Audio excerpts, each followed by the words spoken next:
Good morning students, myself Gaurav Kumar Pathak. और आज का जो हमारा टॉपिक है वो है ब्लड। सबसे पहले जानते हैं what is the function of blood. Blood का फंक्शन क्या है हमारे बॉडी में। ऐसे तो ब्लड का बहुत सारा फंक्शन है, लेकिन इसका जो मेन फंक्शन है वो है ट्रांसपोर्टेशन।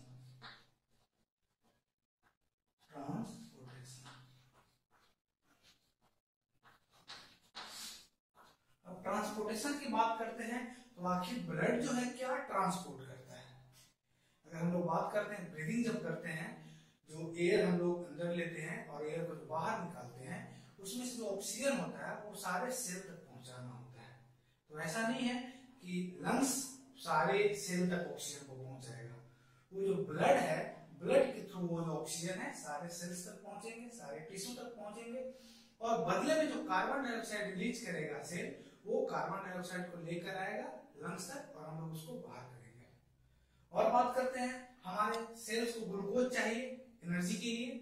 वो जो ग्लूकोज है डाइजेस्टिव सिस्टम, जो हम लोग का डाइजेशन कंप्लीट हुआ है, उसके बाद जो न्यूट्रिएंट्स हैं वो क्या ब्लड में एब्जॉर्ब होंगे, ब्लड में डिजोल्व फॉर्म में आएंगे और डिजोल्व होने के बाद वो सारे सेल तक पहुंचेंगे। ठीक है, in the form of glucose, amino acid, fatty acid, इसके फॉर्म में। चलो हम लोग बात करते हैं, ये जो ब्लड है वो क्या है, कनेक्टिव टिश्यू है। और कौन सा connective tissue, vascular connective tissue. और वेस्कुलर कनेक्टिव टिश्यू जो होते हैं वो टू टाइप्स के होते हैं, जिसमें से एग्जांपल है हमारा ब्लड एंड लिम्फ। इसमें साथ हम लोग ब्लड का स्टडी करेंगे और अगले क्लास में हम लोग लिम्फ देखेंगे।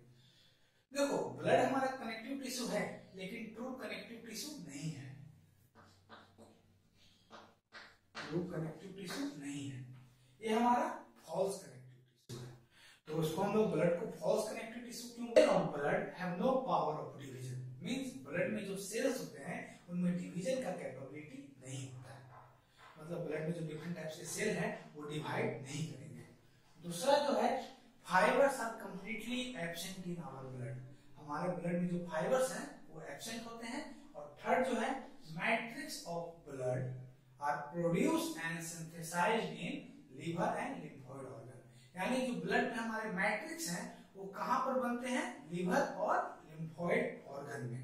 ठीक है, इसलिए हम लोग ये तीन रीजन है जिसके चलते हम लोग ब्लड को क्या बोलते हैं, फॉल्स कनेक्टिव टिश्यू। ये क्वेश्चन बहुत ज्यादा इंपॉर्टेंट है, पूछा जाता है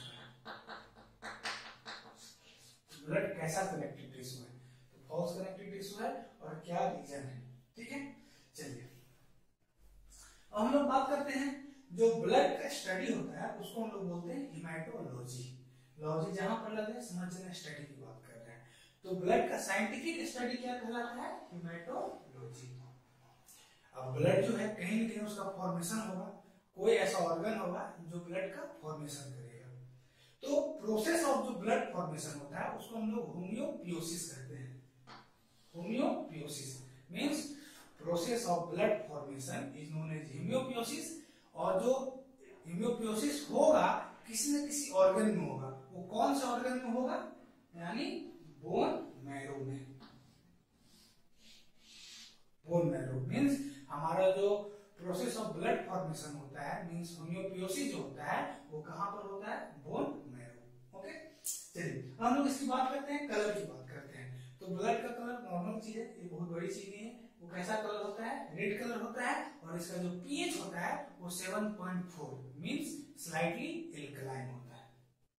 चलो नेक्स्ट है बाय वेट, कि आखिर जो हमारे बॉडी में नेक्स्ट जो है वो ब्लड की वेट की बात करते हैं कि हमारे बॉडी में ब्लड का क्या वेट है। तो जो ब्लड का बॉडी में वेट है वो 7 to 8% of total body weight. Means कोई पर्सन है जिसका वजन जो है, जिसका जो वेट है वो 80 kg है, उसका 7 to 8% निकाल लो, जो भी आएंगे उस पर्सन का ब्लड के वेट होंगे। बाय वॉल्यूम की बात करते हैं, मींस हमारा जो ब्लड है वो कितना वॉल्यूम में प्रेजेंट है। ठीक है, उसका वॉल्यूम क्या है। तो इन मेल की बात करते हैं तो ये 5 to 6 litre in male, and in female की बात करते हैं तो 4 to 5 लीटर इन फीमेल। अब बात आती है कि जो सर ये फीमेल में ब्लड कम क्यों है, due to menstrual cycle. Due to menstrual cycle. Menstrual cycle जो है आप लोग रिप्रोडक्शन में पढ़ोगे, जो नेक्स्ट वीडियो में बनाएंगे, उसमें आप लोग देख लेना, ठीक है। तो ये जो ब्लड का जो वॉल्यूम है वो फीमेल में इसलिए कम है क्योंकि उन्हें मंथली जो मेंस्ट्रुअल साइकिल होता है उसके चलते। Due to this reason female are always in anaemic condition, ठीक है, याद रखिएगा। चलिए हम लोग नेक्स्ट बात करते हैं कंपोजिशन ऑफ ब्लड, कि ब्लड का क्या कंपोजिशन है। तो मेनली जो ब्लड है वो दो पार्ट में डिवाइड है, कौन कौन से, लिक्विड पार्ट और सॉलिड पार्ट। अगर हम लोग लिक्विड पार्ट की बात करते हैं which is known as matrix, and matrix of blood is known as plasma. Matrix of blood is known as plasma. अब प्लाज्मा जो है ब्लड में 55% है। सपोज कोई ब्लड है तो उसमें जो कंपोजिशन होगा 55% क्या रहेगा, प्लाज्मा प्रेजेंट होगा, और जो रेस्ट ऑफ द पार्ट होगा which is known as solid part, जिसमें ब्लड कॉर्पसल्स प्रेजेंट होंगे, जिसमें ब्लड कॉर्पसल्स में RBC, WBC, platelets. RBC is also known as erythrocytes, WBC is also known as leukocyte, and platelets is also known as thrombocyte. इसका जो composition है वो है 45%। Means हमारे ब्लड में 55% प्लाज्मा यानी लिक्विड पार्ट होता है which is also known as matrix, और जो 45% होता है वो सॉलिड पार्ट जिसमें ब्लड कॉर्पसल्स आएंगे, जिसमें से WBC, RBC एंड प्लेटलेट्स आएंगे, ठीक है। अब जो है हम लोग प्लाज्मा को देखेंगे कि प्लाज्मा का कंपोजिशन क्या है, प्लाज्मा कहते किसे हैं। ऐसे में यहाँ पे बता दिए हैं कि मैट्रिक्स पार्ट है, जो लिक्विड पार्ट है वो प्लाज्मा कहलाता है। प्लाज्मा के बारे में देखेंगे। प्लाज्मा क्या है, मैट्रिक्स पार्ट ऑफ ब्लड, यानी ब्लड का जो लिक्विड पार्ट था वो क्या कहला रहा था, प्लाज्मा कहला रहा था। अगर हम प्लाज्मा के कलर की बात करते हैं तो वो पेल येलो कलर होता है। देखो ब्लड का जो कलर था वो कैसा था, रेड कलर था, लेकिन जो प्लाज्मा का कलर है वो पेल येलो कलर है। क्यों है, due to presence of urobilinogen, due to presence of urobilinogen. देखिए यहाँ पर हम बिलीरुबिन भी लिखे हैं, अगर यूरोबिलिनोजेन नहीं होगा ऑप्शन में तब टिक क्या लगेगा, बिलीरुबिन, ठीक है, और यूरोबिलिनोजेन रहेगा तो बहुत अच्छी बात है। लेकिन अगर ये दोनों प्रेजेंट होगा ऑप्शन में, मींस आपके ऑप्शन में जो दिया हुआ है यूरोबिलिनोजेन भी है और बिलीरुबिन भी है, तो जो मोस्ट करेक्ट आंसर है वो है कौन सा पार्ट, यूरोबिलिनोजेन, ओके। चलिए अब कंपोजिशन ऑफ प्लाज्मा की बात करते हैं। तो प्लाज्मा में प्लाज्मा का कंपोजिशन क्या है, तो देखो जो प्लाज्मा में है दो पार्ट है, वाटर पार्ट है जो 90 to 92% को कवर करते हैं, और रेस्ट ऑफ द पार्ट यानी सॉलिड पार्ट जो 8 to 10% होता है। यानी प्लाज्मा में जो वाटर पार्ट है वो 90 to 92% है, और जो सॉलिड पार्ट है 8 to 10%। अब सॉलिड पार्ट की बात करते हैं तो सॉलिड पार्ट में दो टाइप का चीज प्रेजेंट होगा, जो भी प्रेजेंट होगा वो ऑर्गेनिक होगा या फिर इनऑर्गेनिक होगा। मींस ऑर्गेनिक, इनऑर्गेनिक कंपाउंड और ऑर्गेनिक कंपाउंड। मींस प्लाज्मा में जितने भी मटेरियल होंगे चाहे वो इनऑर्गेनिक होंगे या फिर ऑर्गेनिक होंगे। तो सबसे पहले हम लोग देखेंगे इनऑर्गेनिक पार्ट ऑफ प्लाज्मा। तो प्लाज्मा में जो इनऑर्गेनिक पार्ट है वो कौन कौन सा है, तो इनऑर्गेनिक जो पार्ट है वो हम लोग तीन भाग में डिवाइड किए हैं। कुछ आयंस प्रेजेंट होंगे, कुछ साल्ट्स प्रेजेंट होंगे एंड कुछ गैसेस प्रेजेंट होंगे। तो आयंस में sodium, potassium, calcium and chloride ion, और इसके अलावा भी बहुत सारे आयंस प्रेजेंट होते हैं, लेकिन हम सिर्फ 4-5 लिखे। तो याद रखिए sodium, potassium, calcium and chloride ion, जिसमें से क्लोराइड आयन सबसे ज्यादा होता है इसके कंपैरिजन में, सोडियम के कंपैरिजन में। Means chloride ion is more than sodium ion. चलिए साल्ट्स की बात करते हैं। तो साल्ट्स में NaCl, KCl, और NaCl जो होगा सो मैक्सिमम अमाउंट में होगा। NaCl is also known as common salt।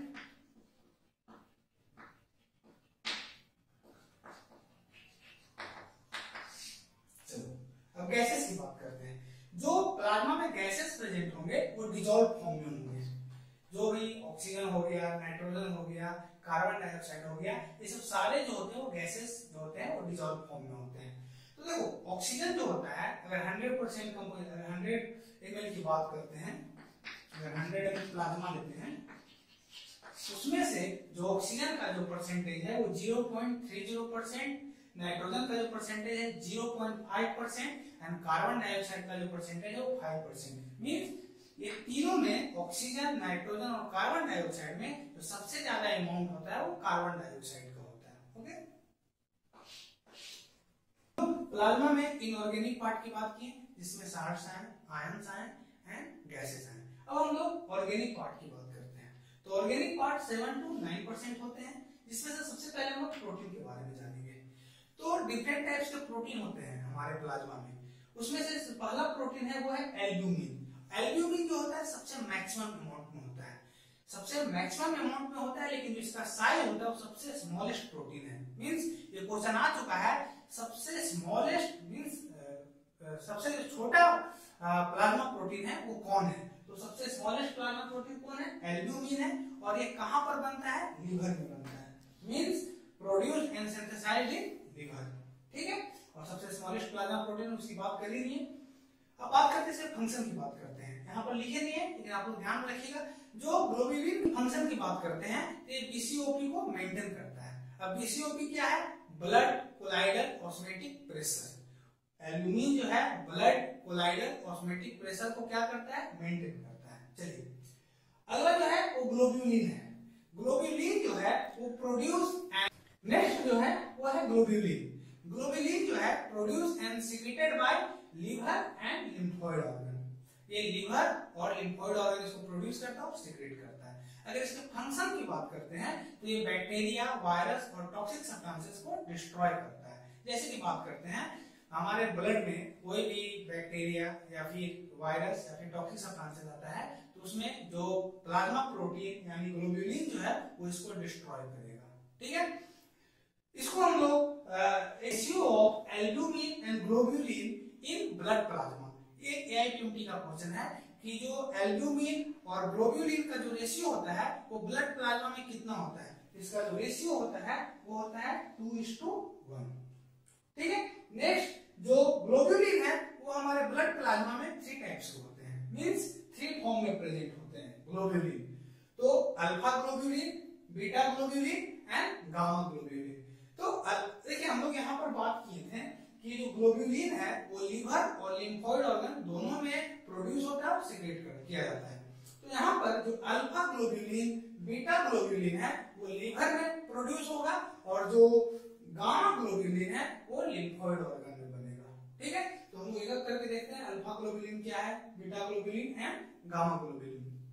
तो देखिए जो है वो लीवर में बनता है और इसका जो एग्जांपल है सेल्यूलोप्लाज्मिन। सेल्यूलोप्लाज्मिन क्या है? कॉपर कैरिंग प्रोटीन है। इसका याद रखिएगा, अल्फा ग्लोब्यूलिन का एग्जांपल सेल्यूलोप्लाज्मिन। नेक्स्ट जो है वो बीटा ग्लोब्यूलिन। बीटा ग्लोब्यूलिन भी हमारा लीवर में बनेगा और इसका एग्जांपल ट्रांसफेरिन, और ट्रांसफेरिन जो है वो आयरन कैरिंग प्रोटीन है। ये दोनों याद रखना है। जो नेक्स्ट है जो मेन इंपॉर्टेंट है वो है गामा ग्लोब्यूलिन। गामा ग्लोब्यूलिन जो है वो लिम्फोइड ऑर्गन में बनता है और मोस्ट ऑफ द क्वेश्चन यही बनता है। ठीक है, इसके बारे में अधिकतर लोगों को पता होता है। गामा ग्लोब्यूलिन के बारे में याद रखिएगा, जो गामा ग्लोब्यूलिन है वो हमारा लिम्फोइड ऑर्गन में बनेगा। ये जो गामा ग्लोब्यूलिन है वो एंटीबॉडीज के फॉर्म में प्रेजेंट होता है। ठीक है, और इसको हम लोग इम्यूनोग्लोबुलिन भी कहते हैं। Means gamma globulin is also known as immunoglobulin. ठीक है, ये जो टोटल 5 टाइप्स के होते हैं। तो आगे हम लोग इसके टाइप्स देखेंगे, मींस टाइप्स ऑफ ग्लोब्यूलिन। हम लोग गामा ग्लोब्यूलिन देखेंगे। गामा ग्लोब्यूलिन जो होता है वो 5 टाइप्स का होता है, जिसमें से जो फर्स्ट है IgG। अब यहाँ पर लगा सर ये IG क्या है? IG जो है इम्यूनोग्लोबुलिन।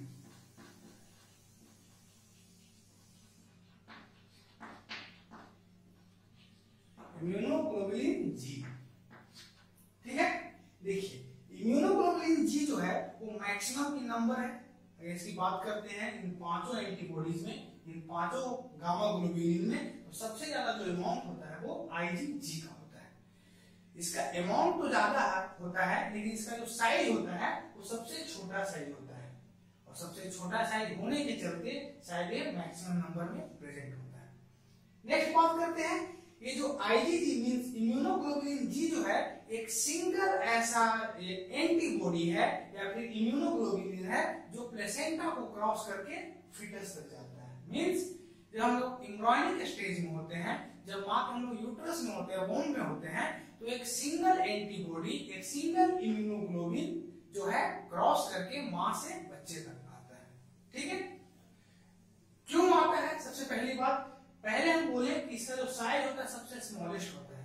ये इसलिए आता है क्योंकि इम्यूनोग्लोबुलिन जी का जो मॉलिक्यूलर वेट होता है वो 1,46,000 डाल्टन होता है, जो कि सारे इम्यूनोग्लोबुलिन में, अगर आप यहाँ पर देखेंगे कि सारे इम्यूनोग्लोबुलिन में ये एक ऐसा इम्यूनोग्लोबुलिन है जिसका मॉलिक्यूलर वेट सबसे कम है, जिसके चलते वो प्लेसेंटा को क्रॉस कर जाता है और मां से बच्चे तक पहुंच जाता है। चलिए ये आईजीजी की बात की। नेक्स्ट है आईजीए। याद रखना एआईपीएमटी में क्वेश्चन पूछा जा चुका है, कौन सा एंटीबॉडी जो है प्लेसेंटा को क्रॉस करता है, और ये जो सेकेंड है आईजीए, इसके बारे में पूछा गया है। बोर्ड में हमेशा क्वेश्चन पूछे जाते हैं इससे। देखिए आईजीए की बात करते हैं, इसका मॉलिक्यूलर वेट की बात करते हैं, इसका मॉलिक्यूलर वेट 1,70,000 डाल्टन होता है, ठीक है। और ये जो इम्यूनोग्लोबुलिन है वो मां से बच्चे में आता है, लेकिन आफ्टर पार्चुलेशन मींस पार्चुलेशन के बाद जो फर्स्ट मिल्क येलोइश कलर का मिल्क होता है which is known as colostrum, उसमें आईजीए का अमाउंट बहुत ज्यादा होता है। मींस जो बच्चे मां से ब्रेस्ट फीडिंग करते हैं, जो एंटीबॉडी आते हैं, उसमें जो इम्यूनोग्लोबुलिन आता है वो कौन सा इम्यूनोग्लोबुलिन होता है, आईजीए, ठीक है। Means first milk in which more IgA is present. जो फर्स्ट मिल्क होता है which is known as colostrum, उसमें सबसे ज्यादा किसका अमाउंट होता है, आईजीए का होता है, ठीक है। आईजी का मतलब इम्यूनोग्लोबुलिन जी, सॉरी आईजी का मतलब इम्यूनोग्लोबुलिन। ओके, नेक्स्ट जो है आईजीएम। आईजीएम की बात करते हैं तो सबसे लार्जेस्ट इम्यूनोग्लोबुलिन है, इसका जो मॉलिक्यूलर वेट होता है 9,60,000 डाल्टन होता है। ये सबसे लार्जेस्ट और हैवीएस्ट एंटीबॉडीज है और इम्यूनोग्लोबुलिन है, और इसको ओल्डेस्ट भी बोल सकते हैं। ये क्वेश्चन पूछा गया है कि सबसे ओल्डेस्ट एंटीबॉडी कौन होता है, तो IgM. IgM means immunoglobulin M. ये जो होता है जब बैक्टीरियल और वायरल इन्फेक्शन होता है, मींस सपोज किसी पर्सन के बॉडी में बैक्टीरिया का एंट्री हुआ या फिर वायरस का एंट्री हुआ, उस समय जो हमारा एंटीबॉडी सीक्रेट होगा, एंटीबॉडी बनेगा, वो कौन सा रहेगा, आईजीएम। हम लोग नेक्स्ट बात करते हैं आईजीएम की। आईजीएम का जो मॉलिक्यूलर वेट होता है वो 9,60,000 डाल्टन होता है। मींस सबसे हैवीएस्ट और सबसे लार्जेस्ट एंटीबॉडी है। जो आईजीएम है वो लार्जेस्ट और हैवीएस्ट एंटीबॉडी है, और बोल सकते हैं ओल्डेस्ट एंटीबॉडी भी है। ये क्वेश्चन एक बार आ चुका है कि सबसे ओल्डेस्ट एंटीबॉडी कौन है, तो आंसर क्या था, आईजीएम। नेक्स्ट जो है ये जो आईजीएम है, कभी भी सपोज किसी पर्सन को बैक्टीरिया या फिर वायरल इन्फेक्शन हुआ, उस समय जो एंटीबॉडी प्रोड्यूस होगा, उस समय जो एंटी इम्यूनोग्लोबुलिन प्रोड्यूस होगा, वो कौन सा रहेगा, बताइए, आईजीएम, ठीक है। तो आपको यहाँ दो याद रखना है। एक याद रखना आईजीजी जो है तो सबसे स्मॉलेस्ट एंटीबॉडी है या फिर इम्यूनोग्लोबुलिन है, और आईजीएम जो है सबसे लार्जेस्ट और हैवीएस्ट। तो अब यहाँ से आप लोगों को पता चल जा रहा होगा कि आखिर क्यों आईजीएम प्लेसेंटा को क्रॉस नहीं किया, क्योंकि वो उसका जो मॉलिक्यूलर वेट था बहुत ज्यादा था, जो कि प्लेसेंटा को क्रॉस करना पॉसिबल नहीं था। चलिए जो नेक्स्ट है आईजीडी। आईजीडी को हम लोग सरफेस एंटीबॉडी भी कहते हैं। क्यों कहते हैं, क्योंकि ये बी लिम्फोसाइट का सरफेस पे प्रेजेंट होता है, और इसका मॉलिक्यूलर वेट 1,84,000 डाल्टन होते हैं। बहुत ज्यादा नहीं, एक चीज याद रखिएगा कि जो मॉलिक्यूलर वेट याद रखना है आपको आईजीएम का और आईजीजी का। क्यों, क्योंकि सबसे कम इसका है और सबसे ज्यादा इसका है, बस आपको यही याद रखना है, सारा का मॉलिक्यूलर वेट याद करने की जरूरत नहीं है। नेक्स्ट है आईजीजी। आईजीजी जो है इसका मॉलिक्यूलर वेट 1,88,000 डाल्टन है, और ये कब सीक्रेट होगा, कब इसका फॉर्मेशन होगा, मींस सीक्रेट कब होगा, जब सीवियर एलर्जी होगा। सपोज किसी पर्सन को बहुत ज्यादा एलर्जी है या बहुत ज्यादा एलर्जी किसी चीज से हो गया है, उस कंडीशन में जो एंटीबॉडीज प्रोड्यूस होगा वो होगा आईजीजी। ओके, देखिए अभी हम लोग डिफरेंट टाइप्स के गामा प्रोटीन्स के बारे में बात किए, गामा ग्लोबुलिन्स की बात की, मींस जिसमें आईजीजी, आईजीए, आईजीएम, आईजीडीएम, आईजीई था, ठीक है। उसको हमने फ्लो चार्ट से बताने की कोशिश की कौन कौन से प्रोटीन है। तो देखिए प्रोटीन में सबसे पहले एल्ब्यूमिन था, फिर ग्लोबुलिन डिफरेंट टाइप्स के थे, alpha globulin, beta globulin, gamma globulin. Gamma globulin 5 types के थे, IgG, IgA, IgM, IgD and IG. इसके बारे में हम लोग बात कर लिए। इसके बाद जो नेक्स्ट है वो है प्रोथ्रोम्बिन। प्रोथ्रोम्बिन जो है वो कहां पर प्रोड्यूस होता है, लीवर में प्रोड्यूस होता है। अगर इसके फंक्शन की बात करते हैं तो help in blood clotting, help in blood clotting. बात करेंगे आगे कि प्रोथ्रोम्बिन चेंज इनटू थ्रोम्बिन, ठीक है, वो नेक्स्ट जब हम ब्लड क्लॉटिंग पढ़ेंगे उसमें डिस्कस करेंगे। तो जो नेक्स्ट है प्रोथ्रोम्बिन बता दिए, प्रोडक्शन इन लिवर। नेक्स्ट जो है फाइब्रोजिन है। फाइब्रोजिन की बात करते हैं तो ये भी एक ऐसा प्रोटीन है जो लिवर में क्या होता है, प्रोड्यूस होता है, और ये किसमें हेल्प करता है, produce in help in blood clotting. और लार्जेस्ट प्लाज्मा प्रोटीन है, लार्जेस्ट प्लाज्मा प्रोटीन।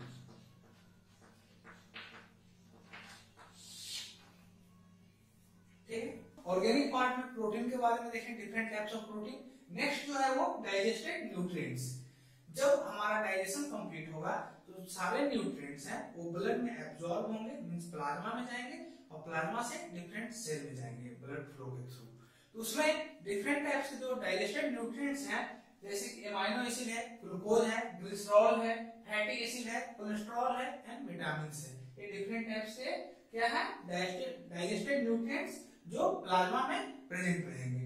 नेक्स्ट है, जैसे हमारा जो फूड सेल तक गया था, बदले में वहां से कुछ वेस्ट मटेरियल मिला जो सेल खुद नहीं निकाल सकते थे, वो ब्लड को दिए, और ब्लड के थ्रू सारे एक्सक्रीटरी ऑर्गन में जाएगा और वहां से उसको रिलीज किया जाएगा।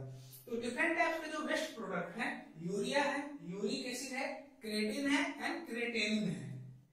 ओके, देखिए अगर हम लोग यूरिया लेवल की बात करते हैं, नॉर्मल पर्सन के ब्लड में जो यूरिया का जो लेवल होता है वो 17 to 30 mg पर डेसीलीटर। अगर ये अमाउंट ब्लड में है तो पर्सन नॉर्मल है, लेकिन जैसे ये अमाउंट बढ़ जाता है, मींस यूरिया का जो लेवल 40 mg पर डेसीलीटर हो जाता है, this condition is known as uraemia, and uraemia is a type of anaemia. Okay, next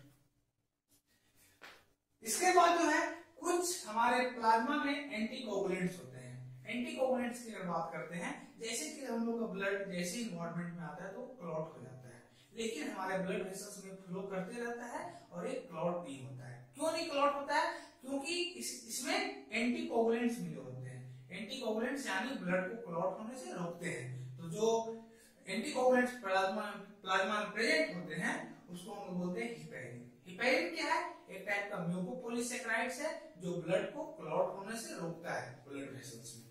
next है डिफेंस कंपाउंड। कुछ ऐसे कंपाउंड्स होते हैं जो हमारे बॉडी को प्रोटेक्ट करते हैं फॉरेन पार्टिकल से।